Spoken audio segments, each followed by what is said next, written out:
Mighty heal a portion of its slightly wounded units, healing factor 400, cooldown 5 seconds. Mighty heal. Healing factor 400. The skills of new ranged commanders are just released, and let me tell you this. These commanders are so good, they are so perfect, but not because of the reason that you might think. But first, let's quickly go over their skills, and then I will explain why I think they are so good. Let's go. Spartans! What is your profession? Gajah Mada. Engineering, versatility, and defense. Rage cost 1000.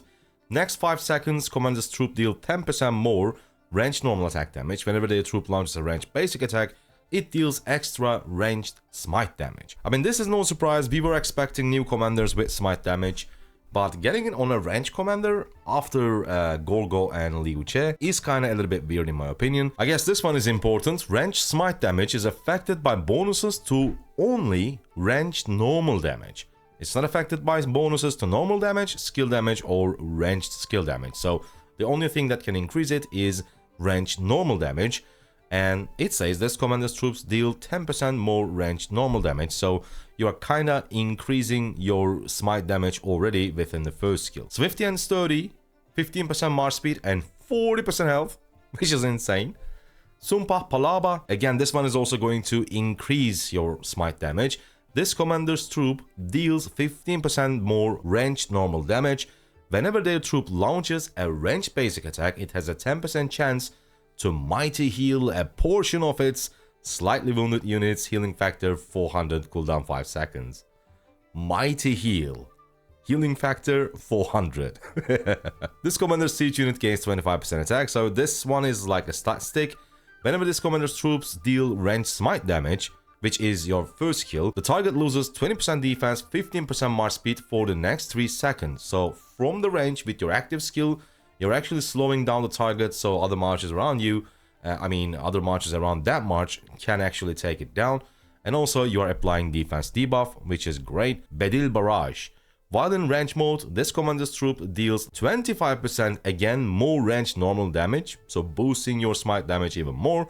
Whenever their troop launches a ranged basic attack, it has a 10% chance to mighty heal, this time it's 600, and deal extra ranged smite damage to the target, damage factor 200, cooldown 5 seconds. Right, so when you take a look at all his 5 skills, I mean, they look really good. They also, like, the skills synergizes with each other. Let's talk about Gonzalo De Cordoba before I get to explain why they're perfect. First one, Pike and Shot Pioneer.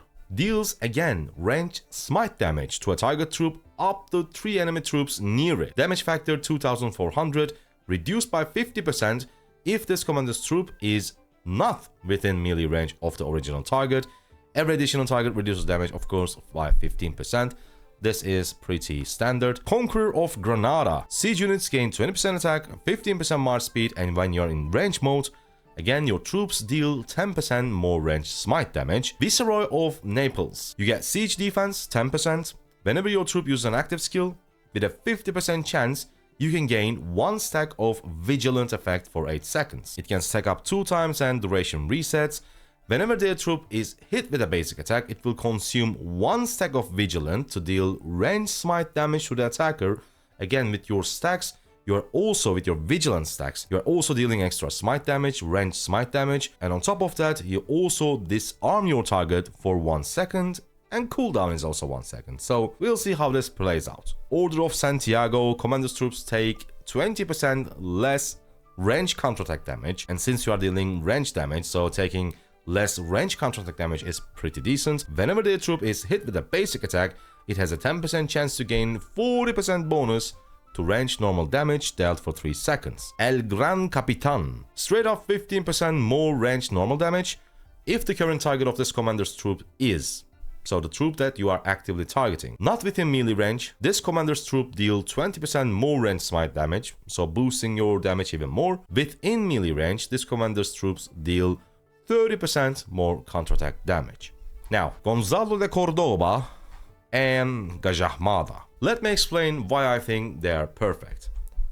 If you played Call of Dragons, you know that the range combat is superb. It's so smooth and everybody plays with, most players actually, plays with ranged heroes because it's just so good, alright? I don't think the range system they implemented to Rise of Kingdoms is just not working, right? Not many people are using it. Bunch of people tried it with previous range commanders, like I think it was Margaret. Like, look, I don't even remember their names, and I pretty much know every single commander in the game, but it's just not working, alright? Let's be honest. And I'm not gonna get into the technical details, and all I'm gonna say, and let me know if you agree or not in the comment section, it just doesn't feel right. That's it. We have archers in the game, but archers are actual melee units, so they had to release a new way, like you are becoming a ranged tower something with the, what is it, with the armament. In my opinion, it just doesn't feel right. It's not smooth, and because of it, not many people, actually very little number of people still trying to make it work. So why do I think these new range commanders are great? Well, because of the reasons that I've just explained. 99% of us are not going to care about these legendaries. And what this does is, it gives us like a very decent breathing room until we have new meta commanders in the game, like archers, infantry, cavalry, doesn't matter. Like commanders that are the best of the best for that troop type. This gives us actually a lot of time, really good amount of time. And also, there are rumors that after these two, I mean, we also have a third commander, but they didn't release them yet. But after these range ones, if the third commander is not a leadership, probably Lilith will also release a set of leadership commanders, which will extend the duration even more and give us more time to collect those sculptures that we need for the next best infantry, for the next best cavalry or archers or whatever. So long story short, why I think these commanders are great, these commanders are perfect, is because, as I've explained, they're giving us some time to keep collecting sculptures until Lilith releases the commanders that we actually care about. Hope you guys liked it, hope you guys enjoyed it. On paper, Gajah Mada and Gonzalo De Cordoba, both of them are looking very solid, but as I said, let's not say 99, but 95% of us, we don't care about these. So what we're gonna do is, we are going to appreciate the time that they are providing us to just collect sculpture, hoard sculptures, and save enough to expertise the next big commander in Rise of Kingdoms. I'll see you guys on the next video. Make sure to subscribe if you don't want to miss future Rise of Kingdoms videos. Goodbye.